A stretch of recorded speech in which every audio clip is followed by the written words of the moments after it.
Last time well, we can start where we did last time, just remembering first, so we're gonna, focusing on the Four Noble Truths for a few minutes. Last time we picked up with the truth of suffering.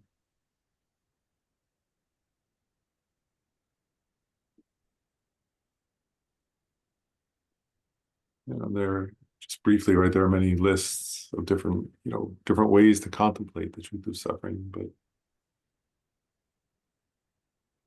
there's three, right? So we can remember the suffering of suffering,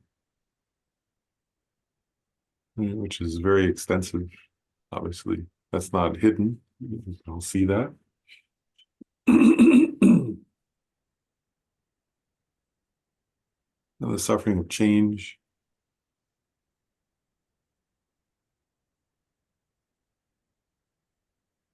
and the all-pervasive suffering of samsaric, conditioned samsaric existence.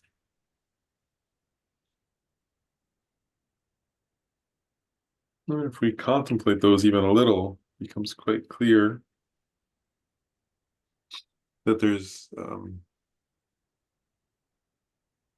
nothing to rely on, actually, in samsara.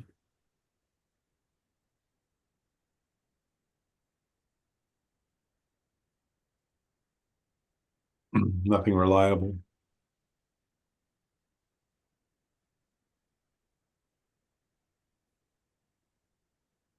nothing ultimately satisfying.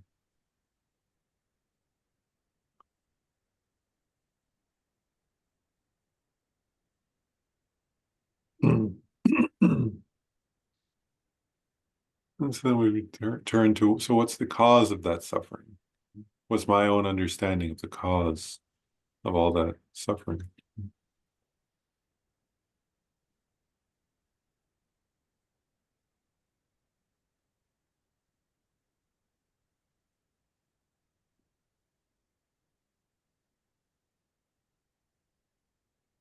And actually, if you spend much time thinking about this topic, right, the Four Noble Truths, it becomes clear, the suffering is unbearable, actually.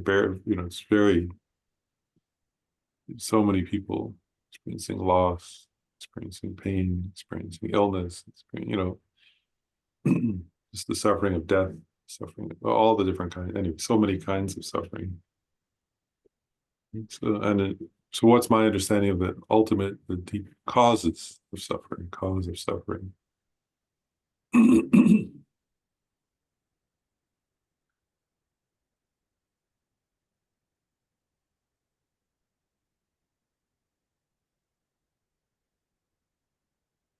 And even right in Buddhist texts, different texts, teach different levels of subtlety about the cause, right?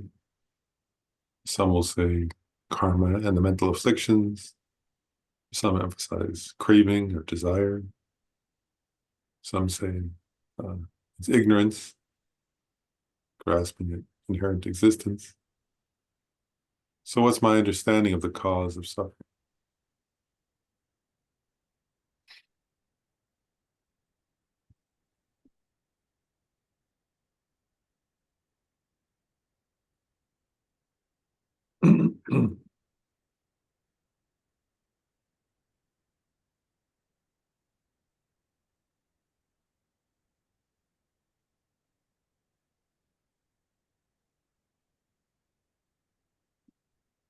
And for today, those two were introduction to get to this, right? So the Buddha said there is an end, right, to suffering. Just do this, let's pause and really contemplate that one. So it's possible for there to be an end of suffering for myself and for others. Not just a temporary relief. That's not what that's saying, right? An actual cessation of suffering and the causes of suffering. An utter destruction of the causes of suffering, which then destroys suffering.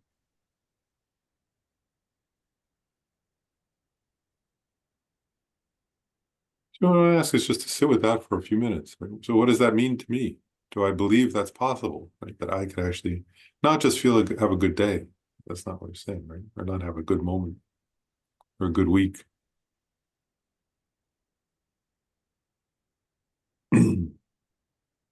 but actually completely uproot, right? Completely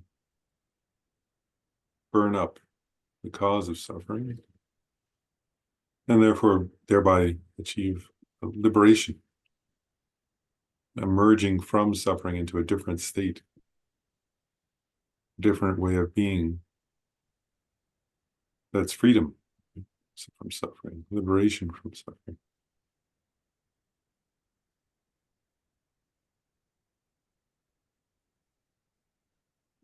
And the point to contemplate here is that that's possible for me.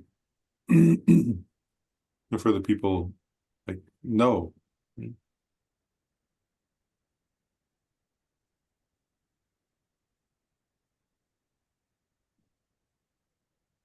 There is an end to suffering.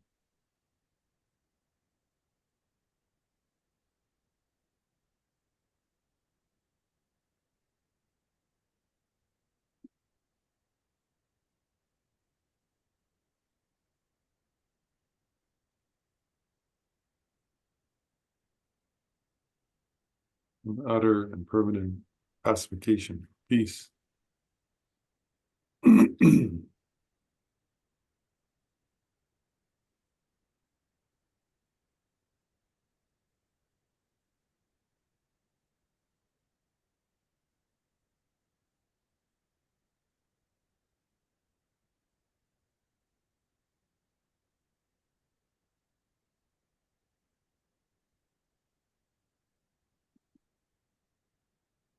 I want to imagine what's that like.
We come to remember it according to the Buddhist teachings. They said, and again, we're checking. Can we even imagine this? The state is it's blissful, unfabricated, a natural state. It's not something constructed. It's actually where you've destroyed, right, what's unnatural in one's own mental continuum.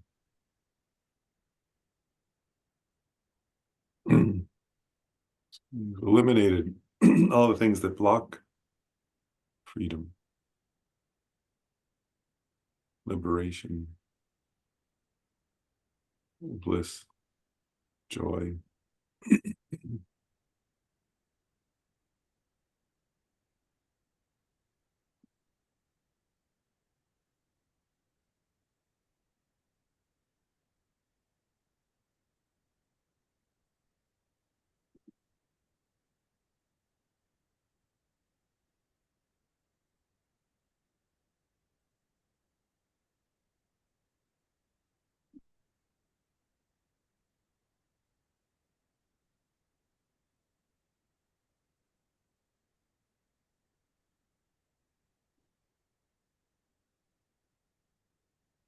It's a kind of liberation. The Buddha is talking here about a kind of liberation that changing circumstances don't harm.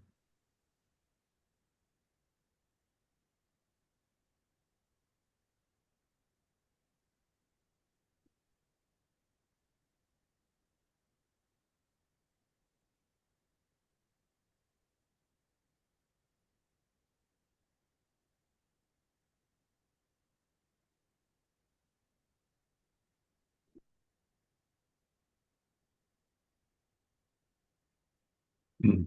Just kind of like, can I imagine that for myself? and also for others.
So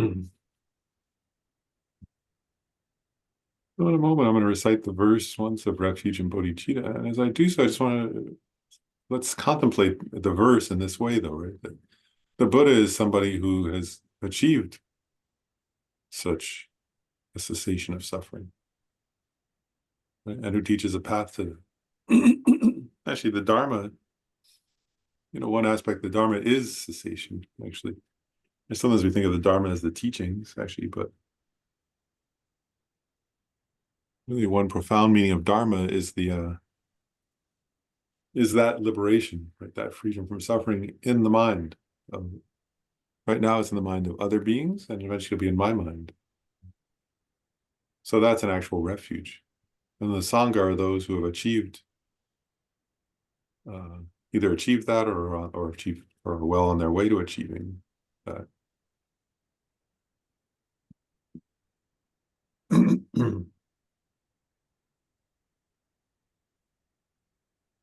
I go for refuge until I'm enlightened to the Buddha, Dharma, and the Sangha, to the merits, generosity, and the other perfections. May I become a Buddha to benefit all sentient beings.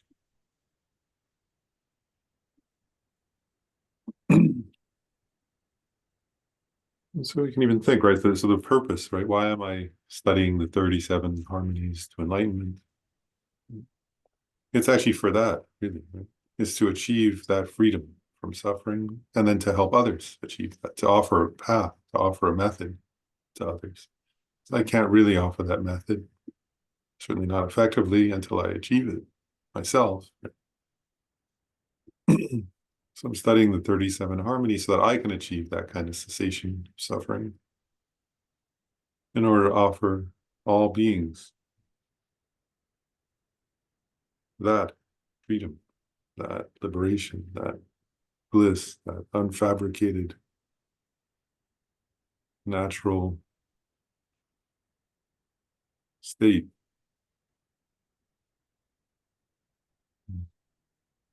that is that has experienced and is experiencing cessation, the cessation of suffering, the cessation of the causes of suffering.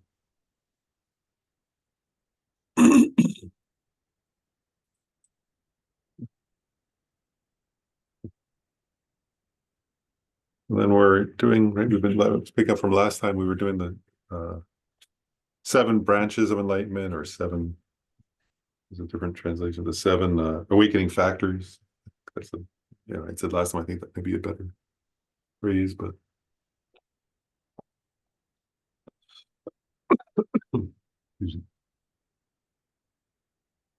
and so we're up to the third, I'll just call them the branches, the third branch. So I'll read what FPMT's text says, and then we'll talk about it. So it says of the third branch of enlightenment, of perfect joyous effort, right? So perfect, the branch of enlightenment that is a perfect or correct joyous effort.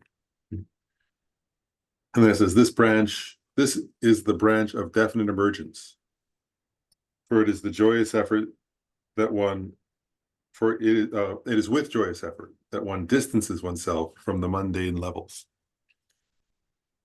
So one point I want to make is first going back, they're calling it they're calling it the branch of enlightenment of perfect joyous effort here because there are other kinds of joyous effort, right? But here we're talking specifically about the joyous effort that is a branch of enlightenment, right? Because we already studied there were previous kinds of joyous effort that were not yet branches, because they were not in the mind. Remember the definition is in an aria's continuum. So here it's in the continuum of an aria.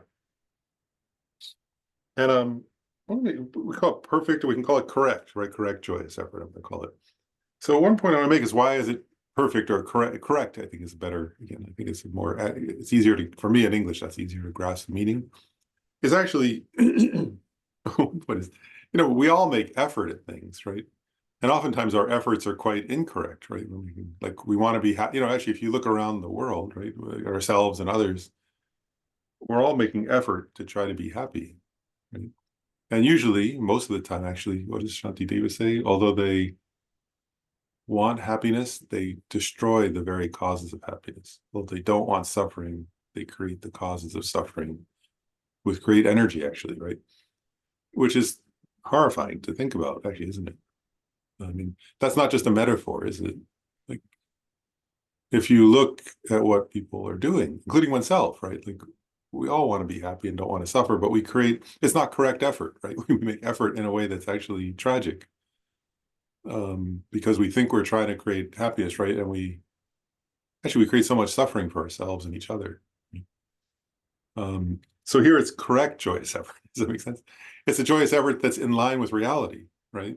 So it's working in that sense. And actually, what's weird, I said this last time, is this is the path of seeing, right? That this is describing an experience in the path of seeing. So for the first time, actually, one is seeing reality as it is, right? With no superimpositions, no deprecations, no confusions. So one's joyous effort here is perfectly in accord with reality. So it is correct at this point, right? Even like on the path of preparation, one made joyous effort that was good, but it wasn't yet completely correct. There was still an element of not perfectly understanding, right? Not seeing directly reality. Here, one's joyous effort is genuinely correct is one point. So then going on right in that definition, it says, so it's a branch of, and it says the branch of definite emergence. So this is getting into what I said I would wanted to bring up and focus on a bit. Right? So it's a branch, and definite emergence is a translation of the term in Tibetan that's usually translated as renunciation. Right? So oftentimes people talk about renunciation. But here it's getting at a very profound, so it's helping us understand what is this, right? So and I'm going to read a more elaborate thing, right? So it says here, it is the branch of definite emergence. Those are among the five, right? Because these seven can be broken down to five. So this one is one of those five, which is a branch of definite emergence, right? And then it says, for it is with effort or joyous effort that one distances oneself from the mundane levels and frees oneself from the state of being an ordinary being. Okay. So here, right, is a very specific kind of joyous effort, right? It means this here, which is, it's a joyful effort through which up till, I've said this before, but up till the level of the path of seeing, one is not an Arya, right? One is not a noble being. And that means that one hasn't seen reality, that one is, what's the word? Shackled, actually, right? Like one is in shackles, in suffering, right? Shackled by ignorance, shackled by the mental afflictions. One has no choice. And actually, it's true, isn't it? Like, we're an ordinary being. There's a mundane, what says mundane or ordinary being. What that means is, like, if certain events happen, right, I develop even if I don't want to, I can't help it. I develop mental afflictions. Right? And even if I want to see reality, actually, I can't, like you could sit there thinking, oh, I understand something about emptiness. I want to see emptiness, but you're not able to, actually. You don't have the mental capacity yet to see it directly, for example, or whatever, or even to see it conceptually sometimes.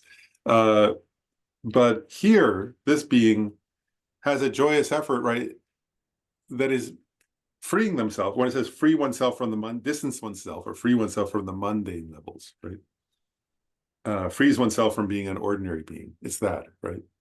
So one is emerging from being an ordinary being, right? One is graduating, one is matriculating, one is, arising, or however you want to say it. One is leaving behind, right? So it's a specific, it's that kind of joyous effort where one is able to actually leave behind. So, and I'd said another way they sometimes put that in Buddhist texts is childish being, right? Like somebody immature, an immature being, a childish being, which in Buddhism is everyone who's not an Arya. I've said that before, and it's true. That's what Buddhism says. And actually, if you look around, right, we are, it's true, isn't it? I mean, this one is easy to contemplate, I think, isn't it? You think, oh, the Buddha said anyone who hasn't seen reality is childish, right? Where we, and whether it's an individual person in their own home or nations do it, right? We act childishly. So here, so one is emerging from the mundane level to the noble level, to the Arya level, to the is it the way they say transcendent sometimes? Sometimes Arya, I mean, they translate it as noble usually, but sometimes it's translated as transcendent, right? One is transcending something. And I think transcendent is good also in a way because, and this is where, so this is what I said last time I want to kind of focus on for a few minutes, is, sometimes it's called the definite emergence is sometimes translated as renunciation. And I've been thinking about this a lot in recent years, and I actually think that's I don't like that personally. I mean, I use it sometimes because it's a text and reading, but I don't think it's a very good translation because to me, I was saying this last time. I think actually that translation was influenced by early, it's actually a lot of these translations actually are influenced by colonialism and by early missionaries. Because actually what happened, right? Buddhism was, if you think of in English, right? Actually, why, English translations of Buddhism started because, to a large extent, because the British, who speak English, obviously, invaded and took over India and started digging up Buddhist sites and taking Buddhist texts, and they, and it was actually it was taking things from another culture, right? And then they were and then, at the same time, they were trying to convert people to Christianity, which actually the whole history of Western civilization since for the last 2,000 years is groups of people usually, anyway, invade a certain place and try to convert, to unify them and to get them to listen to their power. It often has been that way. Anyway, I'm going off on a tangent here. But so some of my point is that some of the translations have the wrong connotation. And renunciation, actually, I think of it as, well, I mean, for me in English, maybe other people have different associations, but to me, there's an implication there of like giving up what you want. Like, you want something, but you can't have it, or you shouldn't have it. Right? So you renounce it. You say, oh, I'm not going to, because I'm so good, I'm not going to have that. I'm going to be a good person. So I'm going to renounce what I actually want, and I'll have what I don't want. It seems kind of funny. That's not at all what Buddhism is saying, actually. That's my point, right? And so this term emergence, right? To emerge. what the teaching in Buddhism is getting at is not at all that, right? And actually, sometimes it's like that. I've had that experience actually, where like, so I'm getting at this term. It's just a word, right? But I'm getting at it because I sometimes I share like I've made that mistake. Sometimes do like so like if you go and go and do a retreat and there are like certain rules, you make up the rules for a retreat, and then you think, oh, but now I want to be able to do that, right? Like but I'm renouncing that. But I want to go. I'd really rather be whatever, eating this or doing that or having some entertainment, but I'm renouncing that. um, and actually, I'll share some. I'm going off on a little tangent here, but I'm trying to get at a point. Anyway, I remember when I was in Nepal when I was young. My sister, she was there. She had a year of like study abroad in Nepal, and she went to see Tulku Urgyen, who was a great Dzogchen master, with her friend. They were two young college women, young women, college. And they said, oh, we're thinking of going up to the Himalayas, to Laudo, where Lama Zopa Rinpoche was from, to do a retreat. Isn't that great? They said that to Tulku Urgyen, who was this great Dzogchen master. And he said, why would you do that? So that's a terrible idea. They said, we're going to go for like weeks and do this retreat in the caves or the huts. And he said, that's a terrible idea. He said, for you, that'll be like being in prison. And then you'll think, oh, I wish I wasn't here. So don't do that. And he said, maybe go for a day or two, and then you'll think, oh, that was fun. What a cool experience. I got to see the Himalayas. He said, but don't do a longer retreat because for you, that'll be like being in prison. He had spent years doing that. Of course, for him, it wasn't like his point wasn't that retreat's a bad idea, obviously. It was like they thought they were going to renounce, right? Which was actually sweet, but and she's a wonderful person. But my point is that's all of us are like that, where we sometimes get it wrong. Does that make sense?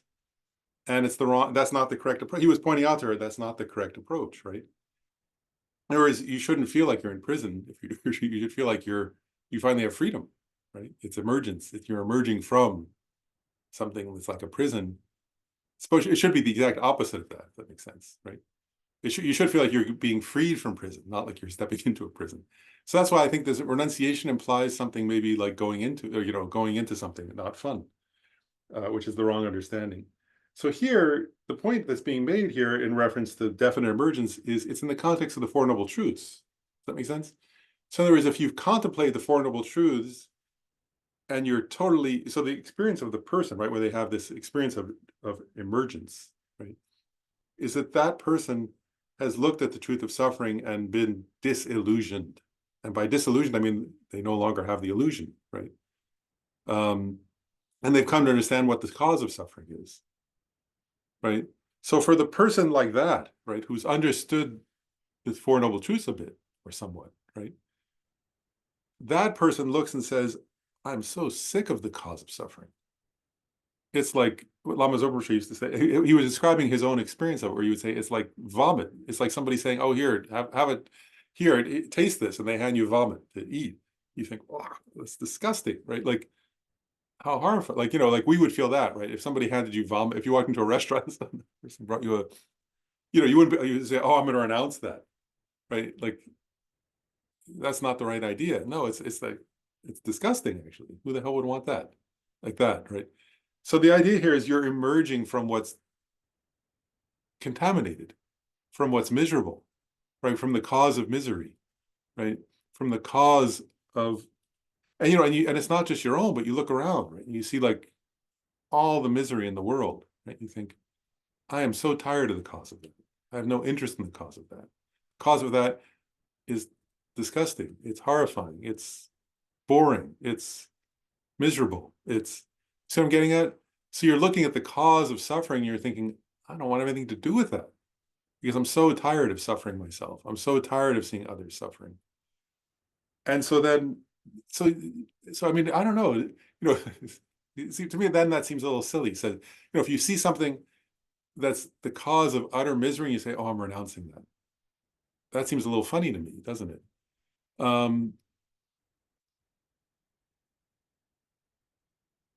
Anyway, so it's a bit like that. So then and I was thinking about this, and I was actually looking, I was thinking, well, I was thinking about terminology, so I looked up what are like synonyms to emerge. I thought, so I was they're to bloom, to blossom, right? To develop, to arise, to rise, to dawn, right? To issue forth. And so I just wanted to share those. Like, I think that's a correct kind of feeling, right, of what's being gotten at. So when you say, sometimes we'll say, oh, the three principal aspects of the path, Lama Tsongkhapa wrote a text, and they'll say renunciation, bodhicitta, and correct view. So what if instead we said, like, I don't know which one, blossoming, and bodhicitta, and a correct view, or, arising, right? Rising up, and then developing bodhicitta, and then correct view, right? Like, I like that one of rising up, because it's like we've been like, what's the word? Rolling around in crap, right? So first you have to stand up, and say and brush yourself off. Then you can develop bodhicitta and then the correct view, if that makes sense, right? So it's like that is what's being gotten here. So the branch of definite emergence is where more, over all these different levels we've been studying, right? The person more and more, actually, what is joyous effort, right? Joyous effort is just that, actually. right? Joyous effort is more and more going like, I want to make effort towards, right? In other words, I'm joyful to make effort towards liberation. I'm joyful to make effort towards um, getting out of sickness, aging, death, war, poverty, misery, like, and helping others, right? That's what's worth making joyous effort at, right? That's the feeling you have. So you're like, I'm happy. All I want is to be free from that.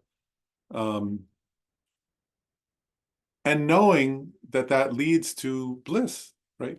So again, it's like I don't know that because like what you're going towards. So you see my point from earlier. Sometimes I think, oh, I'm giving up what I want and I'm doing something I don't want.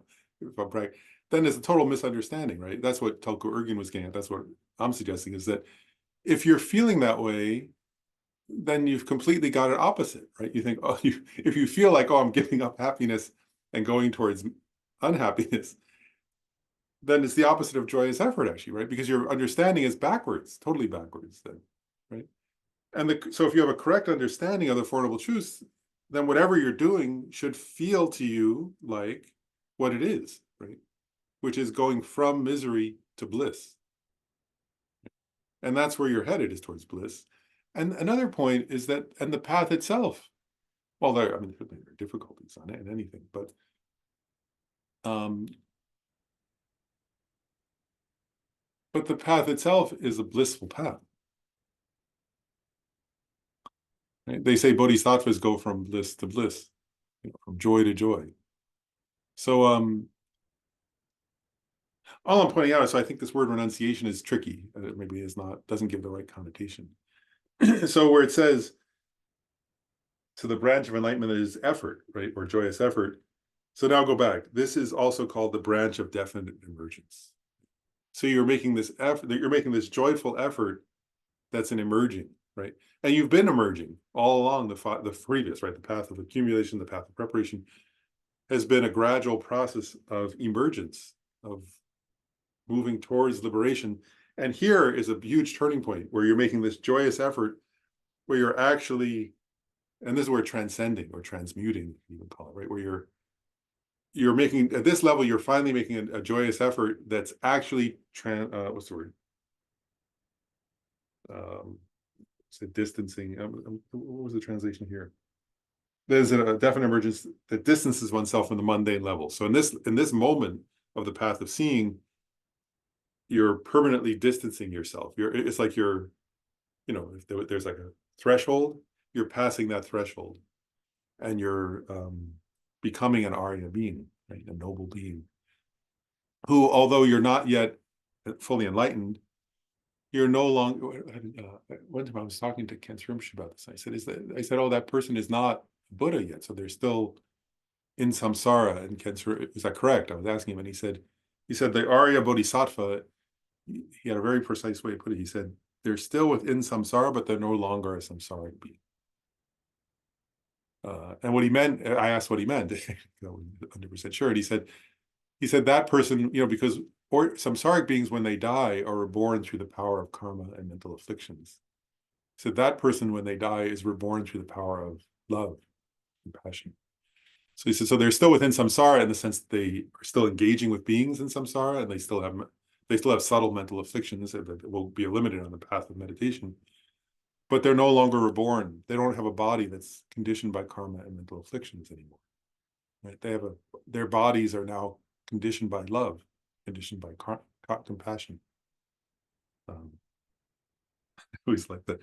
I'm going off this one more small tangent, but I remember I thought Gartner was hilarious once. He said, the Tibetan term emanation, right? People are emanation. Oh, so it was an emanation of Padmasambhava, an emanation of Machi Glaptron.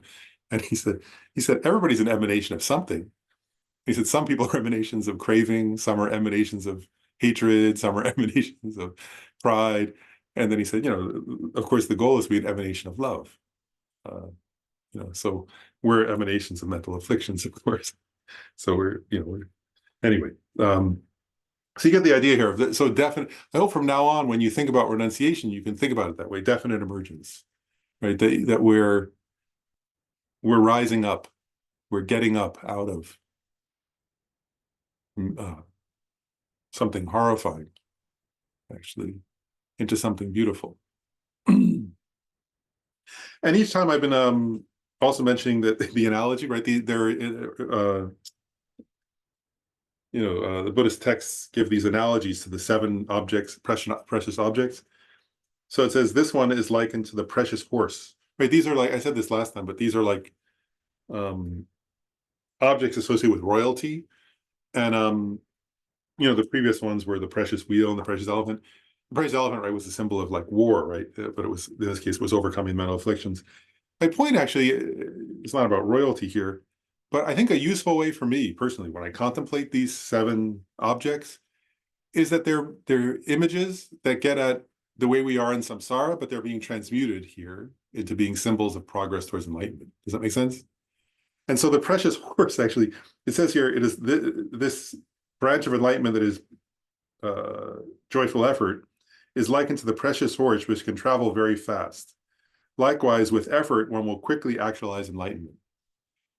That's the formal. But I want to add something here, just as my own contemplation, which is this is getting at samsaric qualities. And actually, in this day and age, it's easy to relate to this one, right? So the precious horse is like fast, right? So it's funny. Ordinarily, we're like, what's the word? We rush around. We want to do everything fast, and now we need to like, people want to use AI, right, to get fast. Everybody's lately when I talk to people, they're saying, "Oh, I can do my work faster." But everybody always is looking for a fast, right, for some quick way in samsara to do something, right, to make money, or to find a partner, or to get whatever they want, or to get to their goals. We want to be quick, right? So the person who has the branch of definite emergence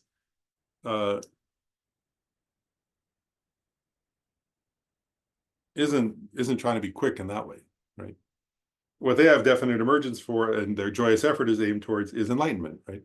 So here you're taking the samsaric version of quick, and it's aiming towards enlightenment, right? So it's no longer samsaric goals quickly. It's a joyous effort that moves you towards enlightenment quickly. Yeah, so each of these I think is like that. If you look at these 7 emblems, they're ordinarily samsaric images that are here switched to path. And this is connected, so it's going to continue with this point about definite emergence. So I'll do the next one, then I'll pause for questions. So the 4th is the branch of enlightenment that is correct joy or perfect joy. And the definition says, the branch of enlightenment of correct or perfect joy is a branch of benefit, benefiting the body and mind. And so what this is saying is that through joyous effort that's in accordance with reality, right? So correct joyous effort, the previous one. And this is just what I was saying earlier. So it's a great elaboration in a way in the teaching here. So what's happened actually, right, is I'll say it makes the mind. First I'll read a quote from the text. It says, "This makes the mind continuously happy, benefiting your body and mind," right? So at this point, you're continuously happy, continuously joyful, continuously well. And by the way, the first bhumi, right, which is what we achieve at the path of seeing, is called the very joyful. That's the name of the first bhumi. So it's connected. I mean, so the name is getting it. It's so prominent, that quality of joy, that they literally named the first ground, first level of that.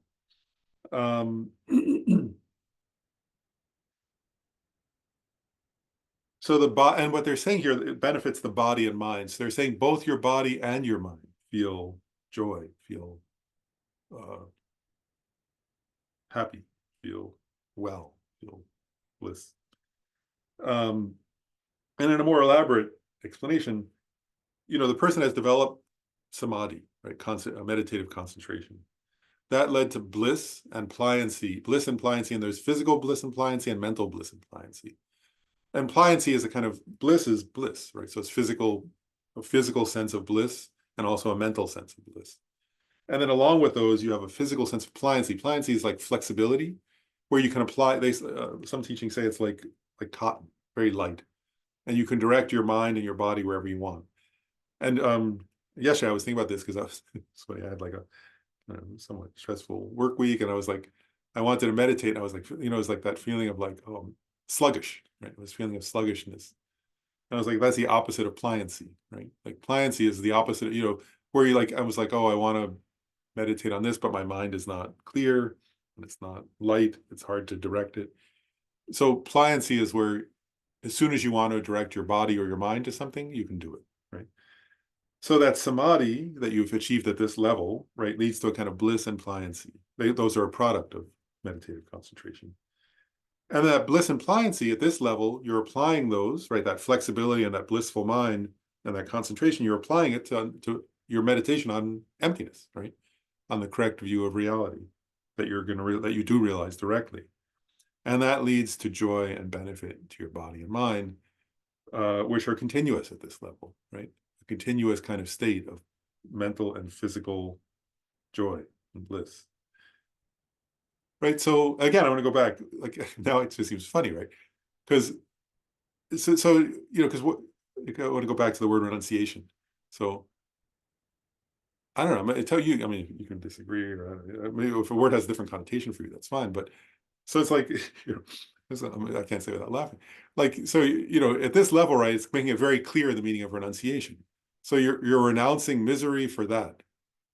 Like, renunciation seems like a funny word, right? Like a continuous state of mental and physical bliss and flexibility is what you're moving into, right? So you say, oh, oh yeah, I'm renouncing something else for that. It seems like you're emerging from something into that. I think emergence is a better, you see why emergence is a better word? So you're emerging from something not blissful into a blissful state. You're emerging from this kind of, what's the word? Inflexible, right? Sluggish or distracted, unconcentrated state into the state of very joyful. So the whole practice is like that, of this definite emergence, which, that's why I think that term is better. So yeah, you're moving into this state of blissful well-being or joy. And in terms of the analogies of the 7 precious objects of royalty, it says it is likened to the precious wish-fulfilling jewel, which increases the illumination of all uncontaminated phenomena and brings joy. But anyway, the wish-fulfilling jewel, right, in Indian, it actually comes from Indian story, mythology, whatever you want to call it, right, is like a jewel. It's like it's said to be kind of similar. It's different from, but a little similar to the Philosopher's Stone or something. But anyway, it's said to be this mythic jewel, right, where the royal, the being with great merit, like a universal monarch would have, where they put it on top of a pillar, and if they sort of cleanse it and make a wish, kind of rub it and make a wish. Anyway, we have myths like that too, right? But you rub it, they kind of cleanse it and make a wish, and then whatever they wish for comes true, and they can use it over and over. It never runs out, right? Actually, it's just an image of wealth, isn't it? It's an image of, I mean, it's an image that gets at wealth, right? And everybody wants wealth, right, in the world. Like people, not everybody, but the world is full of people wanting wealth. And what this is getting at, right? These images are getting at something, right? Which is people want to, of course, people want, people work very hard to have wealth. People do all kinds of things. They're cheating out there to have wealth. They do all kinds of crazy things to have wealth. Here, what this is saying, what this is getting at is that wealth isn't real wealth. Right? And actually, if I mean, actually, you know this better as well as I do, right? Because if you spend time with people who are quite wealthy, they're not any happier than people who are, I mean, maybe a little out of it. I mean, I've spent time with quite a few people who are very, very wealthy, totally miserable, right? And so that. I think we all know that. And what this is getting at is the real wealth is, there is, because the point of wealth is to be happy, right? Why have wealth if it doesn't make you happy? It's meaningless, right? But here, what this is getting at is the real wealth is inner wealth, right? And if you have this wealth of concentration on the nature of reality, it fulfills all your wishes, right? You're well, and there you're well regardless, right? Also, like a wish-fulfilling jewel, they point that out in Buddhism also. You die and you may die at any time. When you die, you don't take it with you. Right? What's that saying, right? You can't take it with you. The Arya path you take with you, because you do take that with you, right? Because for all your future lives, you are now an Arya, right? And you're free from birth, from uncontrolled birth and death. So that's an actual wealth, right? If you're, even if you get sick, your body and mind feel joy. Even as you die, your body and mind feel joy. When you're alive and well, your body and mind feel joy. When you're, and they point that out, the beings at this level, when they're in good circumstances, they feel joy. When they're in bad circumstances, they feel joy. They feel well. So that's an actual wealth, right? It's a reliable wealth. The other one, you have to worry if somebody else can steal it anyway. This one, nobody can steal. Anyway, you get my point. I'm going on about that. But that's the image here, this is the real wealth. It's the wealth of concentration on the nature of reality. Because it's the real source of joy. I want to pause there because the next three kind of go together in a different way. So I just want to pause there. Any questions or comments about those two? So the branch of enlightenment that is effort, the joyous effort, and the branch of enlightenment that is joy.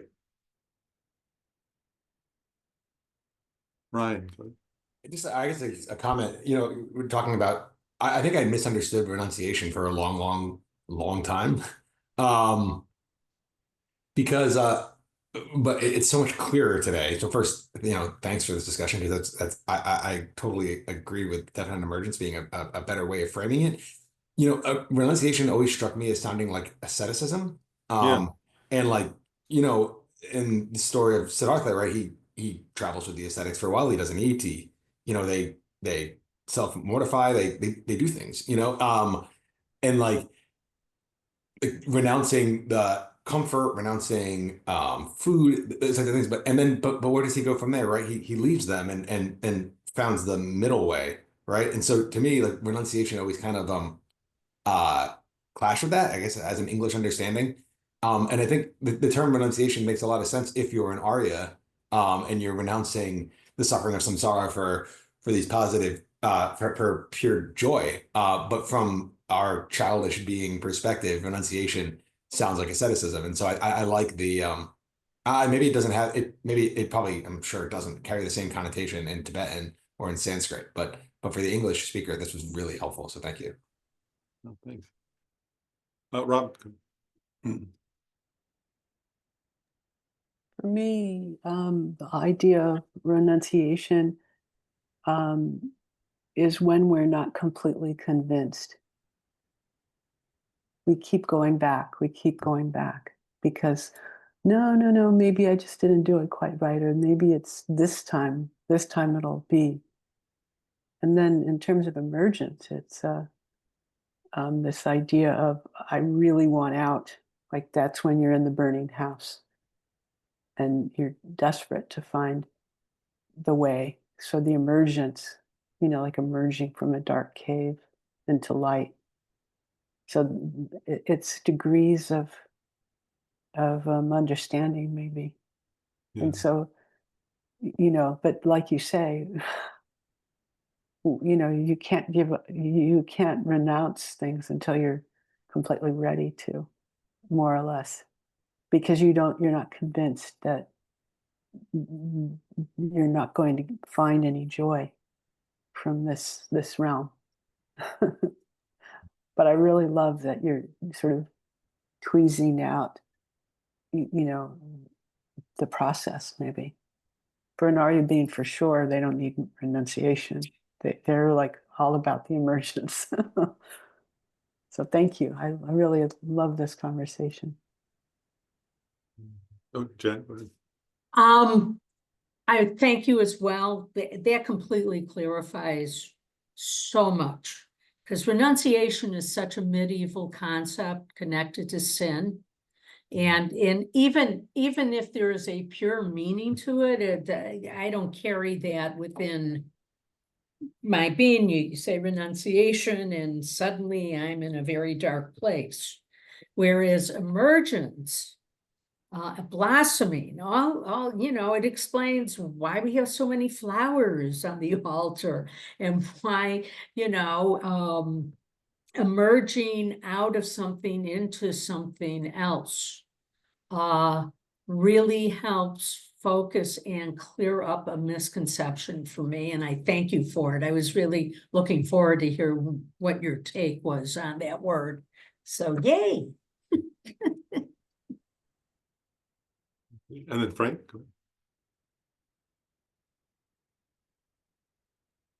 Oh, you're still muted, Frank.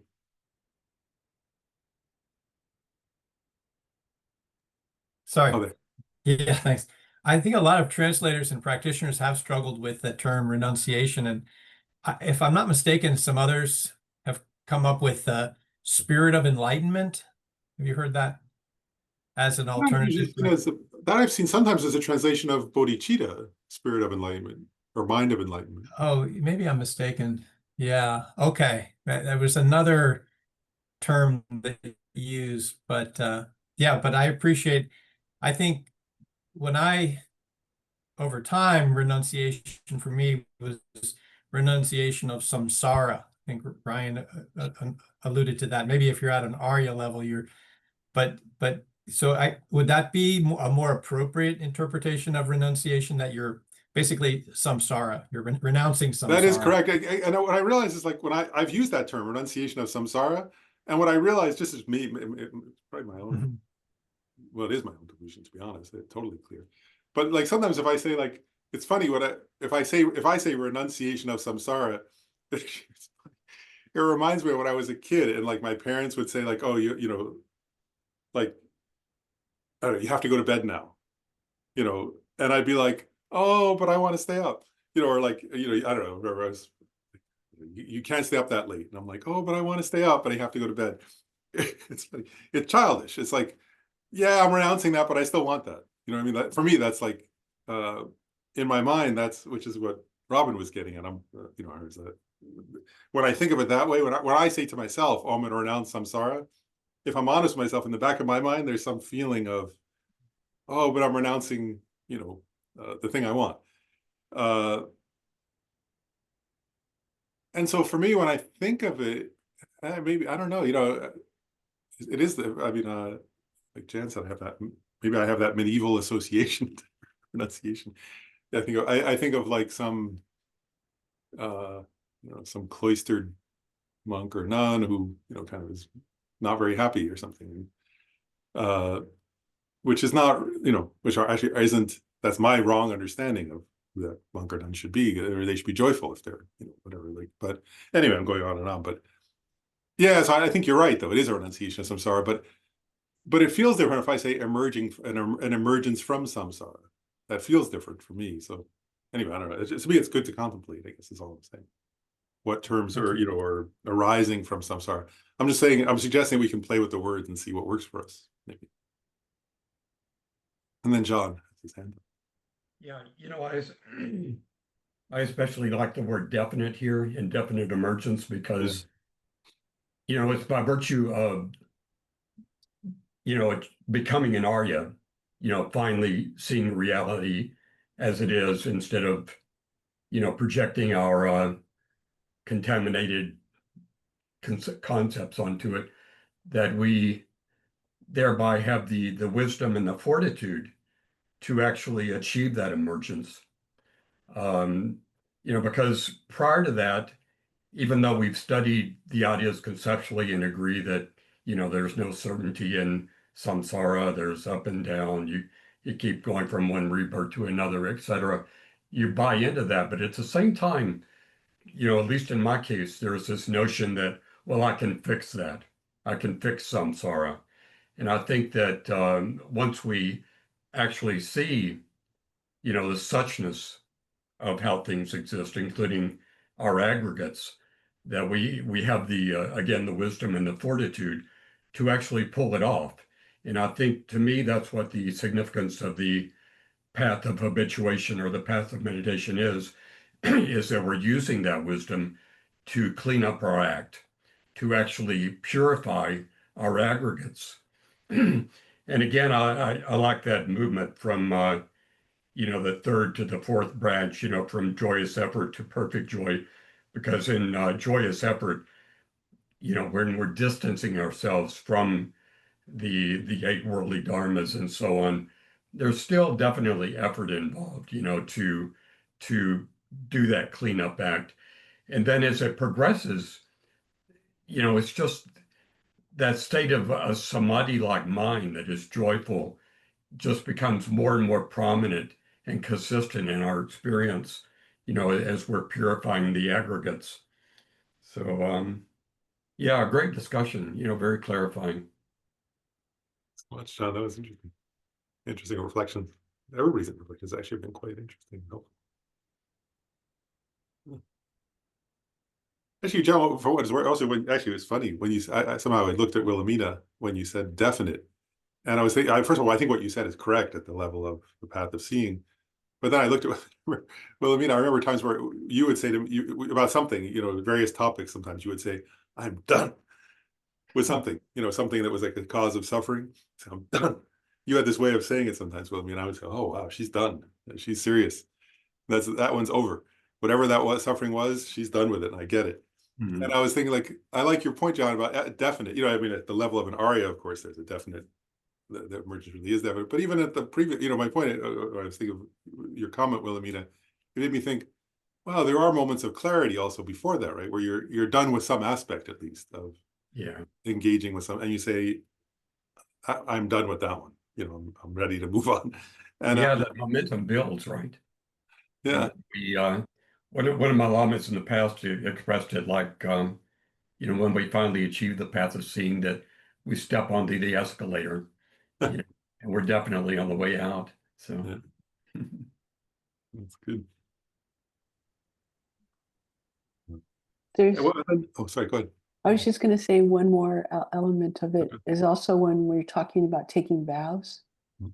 and sometimes they're conveyed to us as personal liberation vows, Yeah. and to see renunciation as a form of personal liberation, to align it with that really takes the bite out of, I'm giving this up for Lent or whatever, that element of it. These are, people have said to me in the past, well, you're renouncing, dancing and singing and all this other stuff. And it's like, no, it's like, it's for the purpose of liberation, to be free from. So anyway, that's another way of that keeps coming to mind when we're in this discussion. Yeah, and it's weird, isn't it? Like, anyway, it's just interesting, isn't it? The way you think of a vow as like, yeah, yeah. Anyway, I just think your point is correct and interesting, right? Like, is the vow a deprivation or is it a liberation?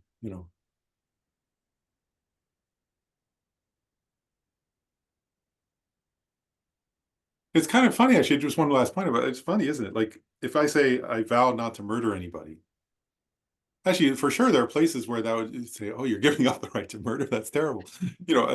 I mean, it's funny, right? Like,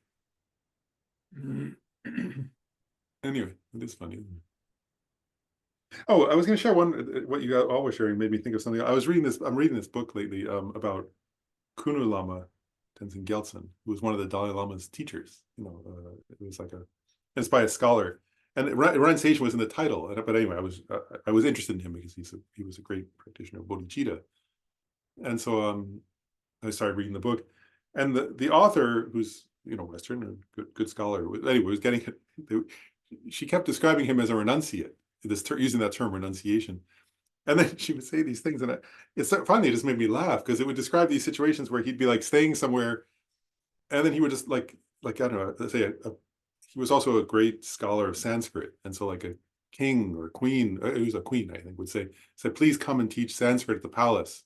And so he accepted. He was teaching Sanskrit at the palace, and then he just wandered off one day, and they found him like I don't know, sitting in some train, sitting by a river with a bunch of Hindu Brahmins, sort of meditating, and then he would be somewhere else, and then he'd wander off. And she was talking about it as if he was like renouncing palace and renouncing this beautiful place. They offered him a teaching position at a university at one point in India, and then he wandered off. And like they found him in a quiet. They found him locked in a tiny room that was like a hovel or something. And she kept talking about it as if he was renouncing. You know, she kept saying, "Oh, he renounced the kingdom, and he renounced the money, and he renounced the position." And as I was reading it, I was like, "Oh, he was at this level. Like he wasn't renounced. Like, or it's for him, it was like, oh, you're distracting me from progressing on the path." And he would just wander off because it was childish, you know, like, whereas for him, a palace was like, you know, was like a childish, ridiculous game, you know, and it was like he helped somebody and he taught them a little grammar. Once you, if he thought, oh, they're not that serious and I need to progress, then he would just wander off and go sit somewhere. And I was like, he's not, you know, I mean, you could say he's renouncing it, but I was like, he's not renouncing like, oh, I wish I was in the palace now, or I wish I got that salary at the university. It was like, he was looking at it like, it's a childish, ridiculous game. These people are, you know, like it's nothing. It wasn't something. It was like what he was leaving behind, which was a palace or a university role or to be the head of a department, was nothing from his perspective because he was at this level, right? He was experiencing a bliss of body. You know, you might say, oh, he wasn't eating the way, you know, they offered him really nice food, and it was like he had bliss of body and mind. It was very clear as I was reading his, you know, like I was looking, I was like, oh, he wasn't an ordinary person. You know, so anyway, I don't think he was renouncing anything. I think it was like he was leaving behind a bucket of vomit to go experience joy. So that was Lama Tsopanche's phrase, because that was his experience also, right? Like to him, like you could see that actually if you gave him anything, it was like anyway. You know, but then the last three, there's time. I think we're okay. So, you know, I was saying the 7 branches of enlightenment can be broken down into 5, and that was from, I think, Maitreya's Madhyanta Vibhaga, discriminating the middle and the extremes. So the last three branches of enlightenment are categorized as the 5th of those, which is the branch of a basis that is without afflictive emotions. The branch of a basis that is without afflictive emotions. And so that's getting at a point, right? Which is that this being at this level, right, experiences, and again, we're getting back, remember earlier I said, let's contemplate the third noble truth, the truth of cessation, right? So this is getting at that, right? This is a being who's experiencing an utter liberation from afflictive emotions. While they're in their meditative equipoise, you know, they've completely, you know, at this level, they've completely pacified all afflictive emotions. And actually, even out of meditative equipoise, they're able to overcome their afflictive emotions. They haven't yet, and they actually, what's the word? Also, they've achieved a permanent cessation of certain afflictions. So these last 3 of the 7 are all branches that are without afflictive emotions. So one is the branch of enlightenment that is perfect pliancy or correct pliancy. So pliancy makes the body and mind serviceable, right? Flexible, serviceable. You can do what you want. And able to perform virtues due to overcoming the unserviceable states of body and mind.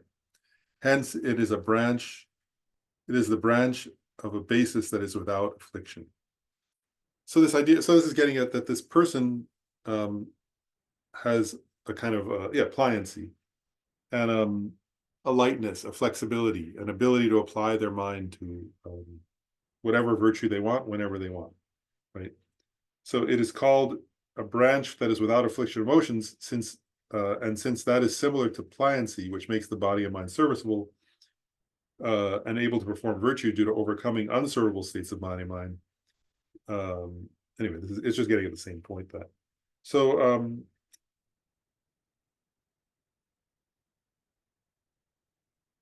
and another point here I just want to make, it was in one of the commentaries, is that this pliancy at this level, one point is that so the person has achieved a pliancy, right? They've achieved that kind of pliancy that comes with this level of practice.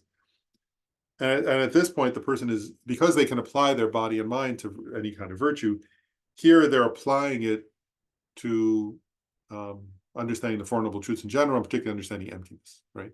So they have a kind of pliancy, and then here it's a unique kind of pliancy, right? Because they not only can they apply it to any kind of virtue, but they're actually capable, as John, you were pointing out, now they're capable of applying it to the direct perception of emptiness, right? Which wasn't possible before.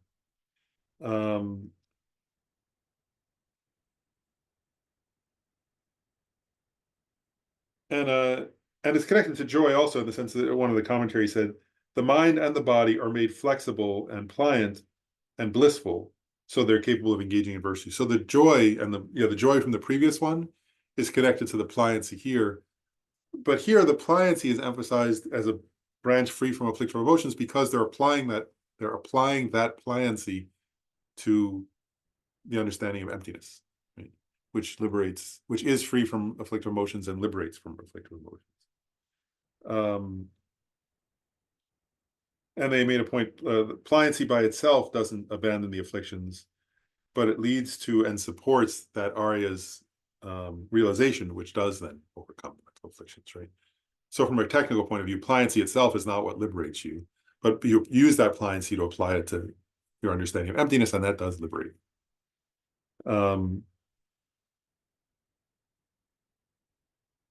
A couple of the quick points. One is about pliancy. I want to say, that's a unique thing for once you've achieved calm abiding.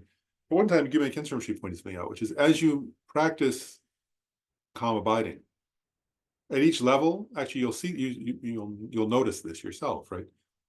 As you start to practice meditative concentration, at each level, as you progress, right, in your meditation, you become a little more pliant. You become a little more able to engage your mind in whatever you want. If you practice mindfulness, if you practice concentration, you don't yet have pliancy until you actually achieve calm abiding. But as you practice and get better at concentrating and better, your mind becomes more and more, you gain more control over where your attention goes, right? And that culminates in the actual experience of pliancy. And then, this is funny. So, and then of the 7 objects of royalty, or the 7 precious objects, you could say it's the precious consort, the precious spouse. So if it's a king, it would be the precious queen. I suppose for the queen, it would be the precious king. Queen Elizabeth, she had King Prince. What was his name? I forget his name. It was a guy who was her royal, her husband. He wasn't Philip. Philip, yeah, Prince Philip. So if you're a king, it would be the precious queen.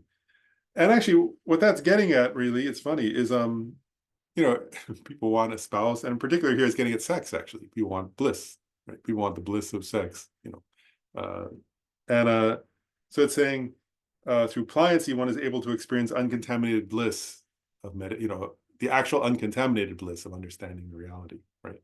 So it's saying ordinary people seek after, a sexual partner because they want to have pleasure. That's normal, right? In samsara. Here it's saying, here you achieve a different, it's an analogy, right? You achieve a kind of bliss and pliancy, a kind of physical state. And actually, I was once talking to a monk who I'd met, who I think I know had achieved calm abiding, and I said, how do you stay a monk? Many Western people who became monks disrobed. So I was saying, how did you not disrobe?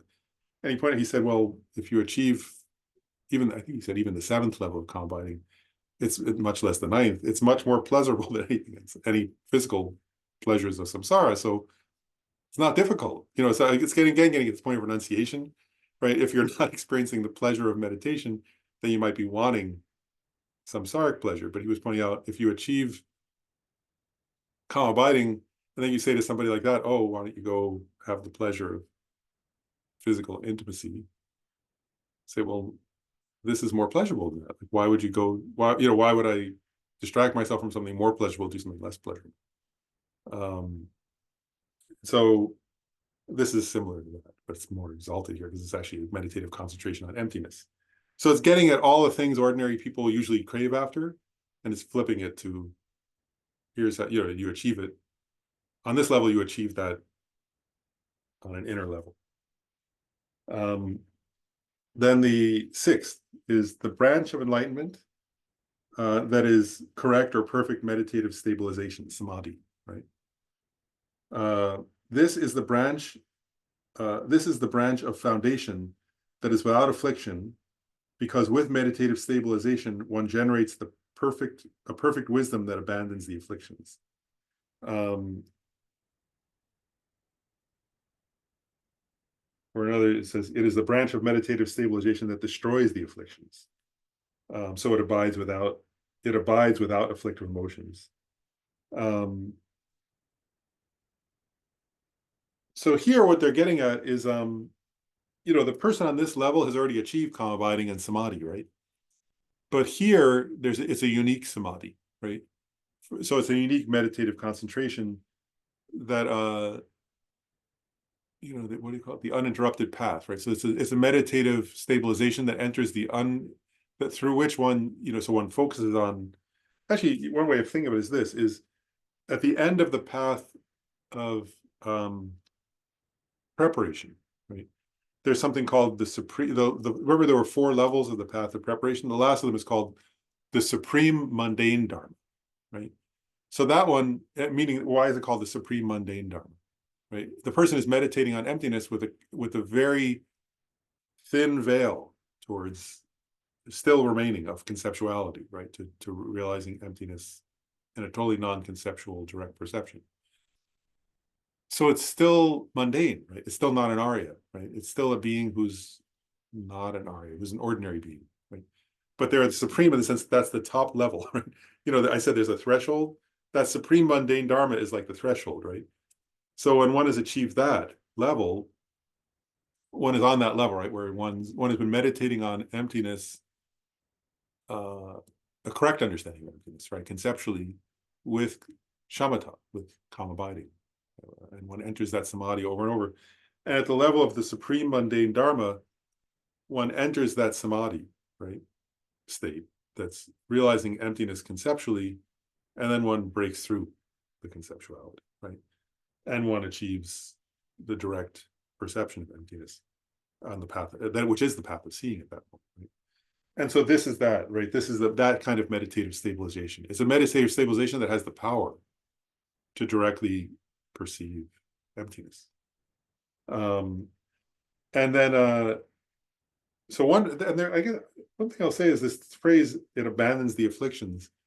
On the one hand, of course, there's no mental afflictions in that state because your mind is completely absorbed in emptiness. But I think what's being gotten at in abandons the mental afflictions is that finally one actually gets, it's different to like, there are temporary, on the path of preparation, when you have the 5 powers and the 5 strengths, you could be free from the mental afflictions through the power of your practice, right? But you haven't yet achieved the cessation of them. Does that make sense? In other words, they have none of them, you haven't destroyed the root of them. They can still come back. Now, when you achieve, through this samadhi, when you achieve this kind of concentration directly perceiving emptiness, you start to achieve the cessations of mental afflictions, where you've uprooted them and they can't come back ever, even in a future life, for example. Right. So like, so at that point, you achieve like the permanent cessation, or you abandon the mental afflictions permanently, which are, the most gross. And then as you progress on the path of meditation, actually, what they say is they categorize them into 9 levels, which are going to be abandoned on the path of meditation. And there's like there are 3 groups of 3. There's like the gross. So you start with the grossest, right? So it's the grossest of the gross mental afflictions you abandoned. Then the middle gross mental afflictions. Then the lesser gross. Then there's middling, right? There's the gross middling, the middle middling. Anyway, the point is that like, it's kind of like, if you're washing something, right? First you scrape off the most, the big chunks of something, like, and then there are subtle stains where you have to kind of really use scrub and scrub. A bit like that, right? So here you permanently remove the most gross, the least subtle mental afflictions, which are actually the acquired mental afflictions, the wrong understanding, wrong views that are learned in this life. Those are permanently abandoned at the path of seeing. And then on the path of meditation, you start abandoning the subtle, permanently abandoning, having cessations of other mental afflictions. And those come about through meditative, through uninterrupted paths, which are meditative stabilizations on emptiness. So here it's getting at, the point is that it's called the branch of enlightenment that is a correct meditative stabilization. So, and going back to what I said earlier, it's correct in the sense that finally it's a meditative stabilization that's without any element of error, right? It's directly perceiving reality as it is. And then the of the 7 royal objects, it's they call it the precious householder, but it's kind of like who provides resources. What they're getting at in a way is like householder, meaning like like maybe the taxpayer or something, in the modern sense, right? It's like, in other words, that a monarch, what they're getting at is the monarch does, we say, oh, monarch has a lot of power. It's getting at, actually, monarchs don't have any power except for the subjects, right? Like there's no subject. You say I'm the monarch, but there's no subjects, you're not much of a monarch. So what it's getting at is like the wealthy taxpayers or the wealthy sponsors, the wealthy people who sort of support that. So like that the monarch's power comes through people, or people essentially giving them the wealth, to do what they want, or the power to do what they want. And what this is saying is that, the Arya couldn't care less about that, right? They're not looking for some kind of power over other people. But what gives them the resources, right, to do what they want to do is their meditative concentration. Right? So like that, your meditative concentration is what gives you the resources or the power to perceive reality and achieve your result. So meditative concentration is likened to the precious householder or the precious taxpayer, the precious, whatever you would call that. And then the 7th, which is the last of these 7 branches of enlightenment, is the branch of enlightenment of perfect equanimity. This is, with equanimity, one counteracts an unbalanced state of mind that abides harmoniously, without it says with, but it should say without if you have the text, without afflictive emotions. Hence, this is the branch of the entity that is without affliction. So it's correct equanimity or perfect equanimity. And in this context, I want to just explain what that means, is because the word equanimity also is another one tricky in English in the sense that it has many different, in the Buddhist context, it has different meanings, actually. So one kind of, I want to point out, like one kind of equanimity is, sometimes that word is used in this. I want to say I'm going to give 2 examples of what it's not getting at. Okay, that are correct uses of the term equanimity if you want to use them that way, but it's not this. One is there's an equal feeling, there's a feeling of pleasure, or a feeling of pain, and a kind of feeling of equanimity where you don't feel pleasure or pain. This is not that. Okay, that's a kind of equanimity that's not being gotten at here. There's another kind of equanimity that you cultivate when cultivating bodhicitta, right? Where you cultivate a sense of towards friends, enemies, and strangers, that they're all equal in wanting happiness and equal in not wanting to suffer. They're all equal in being worthy of your compassion. They're all equal in being worthy of your love. That's a very correct kind of equanimity. That's also not what's being gotten at here. This is not that kind of equanimity. This is getting at it, and this being has that kind of equanimity, but that's not what this is getting at. That's not what the word is referring to here. Here, what the word is referring to is a specific mental factor that in meditation, and it's this: it's that there's a and actually, it's gotten at oftentimes in Buddhist. If you study Buddhist texts on like meditative concentration in general, and also on Mahamudra, you'll find this point being gotten at. So it's this: as you develop your meditative concentration, there are obstacles to concentration, and one is sometimes they call it laxity, where the mind is a little not sharp enough, right? Not clear enough, not vivid enough. So and there's gross lax. There are very different levels of, this extreme laxity where you're falling asleep, but there's like subtle levels of laxity where you just don't have, there are various levels of it where you're not really vivid, you're not really clear, you're not really bright, your mind isn't bright. And then another obstacle is excitation, they sometimes call it, or where there's a gross level where the gross levels that we often experience are, we get distracted away, right? You're trying to concentrate and you think about something else. That's an object of desire.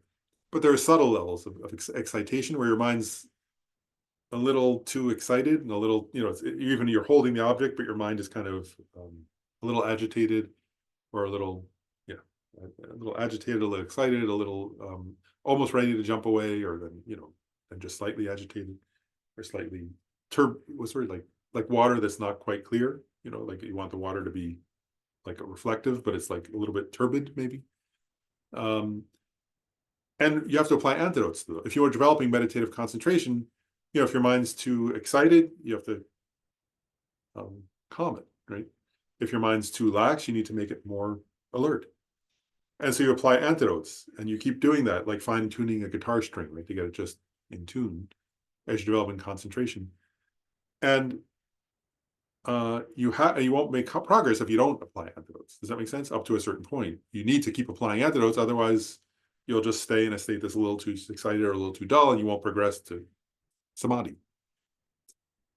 But then there comes a point where you've overcome those, and you don't need, there's no obstacle arising. Then you leave it in equanimity, right? You let go at that point. Does that make sense? So there comes a point where you no longer need any antidotes, because there's no obstacle left. And that's where, in a lot of meditation texts, they're like Mahamudra texts, where they'll describe like, there are different images for this, like an eagle that's sort of flapping its wings to get up to a very high point where there's like it's called like a wind high up in the sky. And there comes a point where the eagle needs to stop flapping and just rest, and sort of flies naturally. At that point you stop flapping, the eagle stops flapping its wings and just sort of soars, so like that. So this is that kind of equanimity. And there is a point where you stop making effort and you just leave it in equanimity in a meditative concentration. So it's there's a freedom from effort in a way at that point even. So it's a concentration not influenced by any, so it says in the text here, it's a state of meditative concentration that is not influenced by either the faults of laxity or excitement. So with equanimity, one counteracts the unbalanced state of mind and abides harmoniously without afflictive emotions. So it's like at this point you rest, or you let go into a natural state of concentration that's free from effort, and that kind of equanimity, right, where you're no longer applying yourself because you don't need to. Whereas the mind is in it's in a naturally balanced state. So and another thing says it's a naturally balanced mind, not the feeling of equanimity, but a freedom from needing to apply antidotes. So one is in that kind of state, meditating on the ultimate nature of reality. And that's what's being done. And there, one again, so it's a kind of, and that natural state of meditation is focused on the nature of things, which is emptiness, and one is in that state of concentration. And so this is describing that branch, that aspect of this enlightenment, this experience, which is a branch of enlightenment and the path of seeing. There's time, so I want to share one more point before because I found it useful, so I just want to share it, and so I'll do that.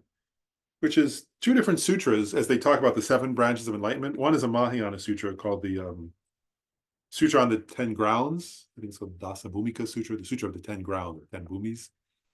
But then that's a Mahayana sutra. But then also there's a Theravada sutra called the Majjhimaka Nikaya, the Majjhima Nikaya. That's a Pali term. And they both mention 4 qualities or 4 things that help one achieve these 7 branches of enlightenment.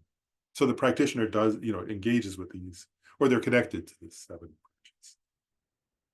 So it actually, His Holiness Dalai Lama says, each of these awakening factors or branches of enlightenment is cultivated and supported by these 4. So one is, it says, isolation or seclusion. So part of the point here is the person's developed, is entering into this kind of meditative concentration. So they see what I was getting at earlier, like you say, oh, they renounce. I don't think so. Actually, it's like it's that the person at this level takes some time to themselves, right, to meditate on reality. Right? they take some time to go into quiet to develop this ability of mind, right, to see reality directly. They abide in dispassion or detachment, right? And again, I'm getting it. I don't think that's, you say that's renunciation, but actually, I think it's like they're tired of attachment, right? So they abide in a kind of non-attachment. They let go and relax. And therefore, they abide in a kind of cessation, right? Meaning cessation of mental afflictions, which is actual peace. You see, earlier we started with the third noble truth, right? So here, cessation is the third noble truth, right? So they abide in that, actually. Which, and again, I think sometimes people don't notice, right? That's connected with joy. That's connected with bliss over and over again in these terms, 7 branches of enlightenment. That cessation is connected to bliss, is connected to joy, is connected to happiness, is connected to well-being. And by the way, as Dalai Lama says, the seclusion one is a simple lifestyle and a peaceful mind, free from the 5 hindrances. 5 hindrances being like ill will and craving, and sloth or torpor, restlessness, worry, and doubts. This passion is their sensual desires fade away, right? Not because they think they're bad in some moralistic sin way, but because they see there's something better. Right? They experience something better. Cessation is the eradication of the defilements. And then the last of the 4 is relinquishment, which means they abandon the pollutants as they enter towards nirvana. They're so they abandon and pollutants, right? That was getting at what Lama Zopa was quoting, right? Like it's like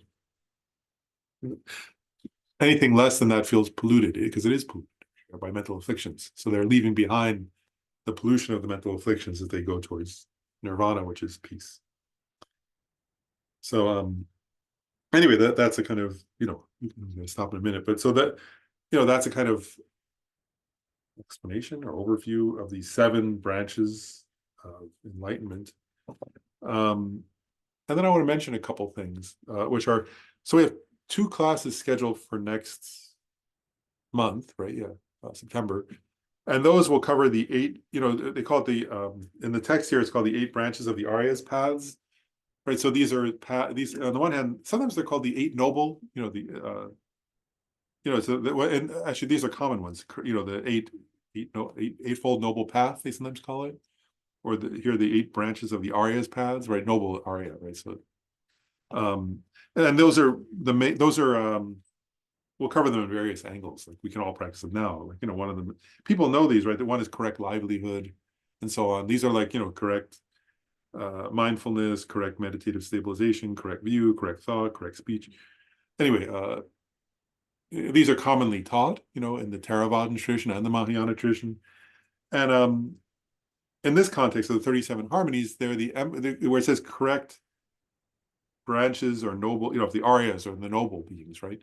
It means that the practices on the path of meditation that are emphasized, right? So on the fifth, after the path of seeing, the 4th path is the path of meditation, right? So they're the main focus there, but we all need to practice them also, right? We all need to practice these 8, but then they're the main practices. So actually practice them as a branch of an Arya path, you have to be an Arya. So in that sense, they're on the path of meditation. So the last 2 classes will cover those, and I think that'll finish up the series on the Abhisamayalankara chapter 4. And then also, because for planning purposes, I'll send out an email, I think, or something. But I guess I want to check, if we want to continue after this, so next month will be that, and then if people want to continue on with the basic program, the main next text should be the one that we haven't. It should be Shantideva's Guide to the Bodhisattva's Way of Life, technically, because that's one of the ones that's left is Shantideva's Guide, and then the others. Then there's one text that branches into that is open to anybody, but is called Death, Intermediate State, Rebirth, which is a bridge between Sutra and Tantra. It's sort of, it's anybody can attend that class, but it presents some things that are tantric, highest yoga tantra, really. But it's not required. You don't have to have any initiation to achieve that. So we would do that, I think, after. And then there are other classes in the basic program, 2 more after that that are only that are for about tantra.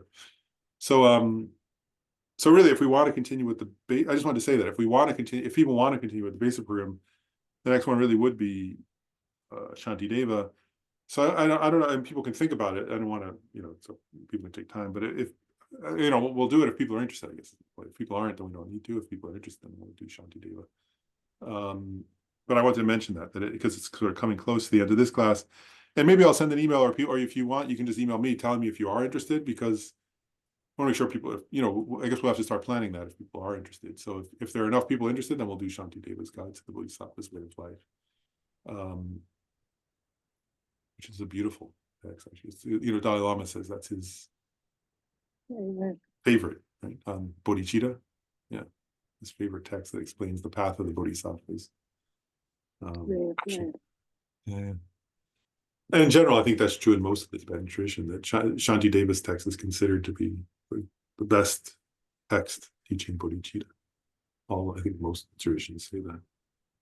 Dalai Lama teaches that over and over and over. Of course, he has taught it hundreds of times, I think. Anyway, so that would be the next one, and anyway, so you can think about it. And one last thing I'll say about that text, and then we'll dedicate, is I was thinking about it also. That text is a very beautiful text in general, and then it's mainly about bodhicitta, but also the section on the last, not the chapter. There's a chapter on the perfection of wisdom, that's covers emptiness in a very complex, subtle way. Chapter 9. So it has that too, but most of the text is about the bodhisattva, other bodhisattva practices, and then the one on wisdom is extremely profound too. So anyway, so people can think about it and let me know. But then the supreme jewel, bodhicitta, where it has not arisen, may it arise and grow. Where it has arisen, may it not decrease, but increase more and more.